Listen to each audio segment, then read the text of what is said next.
کچھ سوالات تو وہ ہوتے ہیں جو لوگ تحریری طور پہ بھیجتے ہیں، اور کچھ مہربان واٹس ایپ وغیرہ کا سہارا لیتے ہیں اور اس پہ مسائل کو دریافت کرتے ہیں۔ دونوں ہی قابل احترام اور دونوں ہی قابل عزت ہیں۔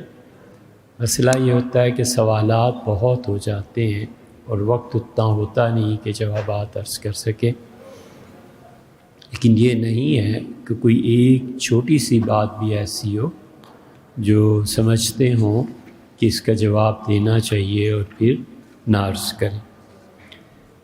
دریافت فرمایا ہے نماز کے متعلق کہ کون سی چیزیں مکروہ کرتی ہیں نماز کو، تو نماز کو اللہ کی نظر میں ناپسندیدہ بنانے والی بہت چیزیں، مثلا ایک یہ جو بات سخت لفظوں میں آج کہی ہے، اول تو یہ نظام ہی الٹا ہے کہ سنے ہوئے پاؤں مسجد میں لائے جائیں، قطرے ٹپک رہے ہیں اور مسجد میں آ رہے ہیں، پاؤں کے خشک کرنے کا کوئی نہ کوئی اپنے طور پہ بندوبست کرنا چاہیے، کیونکہ یہ جگہ پاک ہے۔ اب اگر اس گیلے پن میں کوئی نماز پڑھے گا تو اپنی نماز کو مکروہ کرے گا، اور اگر کوئی اس میں ایسی چیز کرے گیلا پن جذب ہو جائے اور اس میں میل لگ جائے۔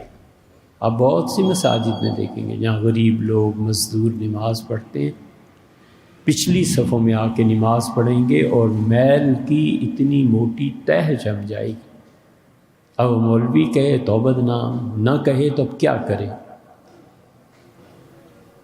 تو یہ تہذیب کے بھی خلاف، ہمیشہ اس جگہ پہ نماز پڑھنی چاہیے جو جگہ پاک۔ آپ آسان سی بات سمجھ سکتے ہیں، حضور صلی اللہ علیہ وسلم نے فرمایا کیا تم سے یہ نہیں، اب آپ کے پیچھے پہلی صف میں ایسے دیہاتی لوگ آ گئے تھے جو اونٹنیوں کے دودھ کا کاروبار کرتے تھے، تو آپ نے خطبے میں فرمایا کہ کیا ایسے نہیں ہو سکتا؟ ان لوگوں سے بو آ رہی تھی نا دودھ کی، تو آپ نے فرمایا کیا ایسے نہیں ہو سکتا کہ تم لوگ جمعے کے لیے ایک جوڑا الگ رکھ لیا کرو، اسے جمعے ہی کے دن پہن کے آؤ۔ یہی حال، یہی حکم اس کا ہے۔ ابھی تو وقت گزرا ہی نہیں، اور بہت سی جگہوں پہ اب بھی موجود ہے کہ لوگ عید کے لیے چلے جاتے تھے، کوئی صفیں وغیرہ کچھ نہیں بچھاتا تھا، لوگ گھروں سے کپڑے لے کے جاتے، چادریں لے کے جاتے تھے۔ اب تک ہے یہ دور، تو مصیبت کیا ہے جمعے کے لیے؟ اپنی جائے نماز رکھے پاک۔ اور اس سے بڑا عذاب جو بالکل چھپا ہوا ہے وہ یہ کہ لوگ زکوٰۃ کے پیسے سے یہ دریاں دی جاتے ہیں۔ زکوٰۃ آپ پہ لگتی نہیں، اور آپ نے زکوٰۃ کی دری پر نماز پڑھ لی، نماز ہی نہیں ہوئی۔ زیادہ سے زیادہ رعایت یہ دے دیں کہ پتہ نہیں چلا تو چلو اللہ معاف کرنے والا ہے، مگر ایسے کرتوت کرنے ہی کیوں ہیں کہ اللہ معاف کر دے؟ آدمی اپنے آپ کو تو سٹینڈرڈ پہ رکھے نا۔ تو اس لیے ہمیشہ اپنی چاہے نماز لے کے آئیے، کوئی قضیہ ہی نہیں۔ پٹھانوں کو دیکھا ہے اب بھی ان میں بڑے بڑے لوگ اپنی چادر پھینک دی، اس پہ نماز پڑھ لی، الحمدللہ۔ نہ زکوٰۃ کا مسئلہ ہے، نہ پاؤں کا مسئلہ ہے، نہ بو کا مسئلہ ہے، اپنی چادر پھینکی اور نماز پڑھ لی۔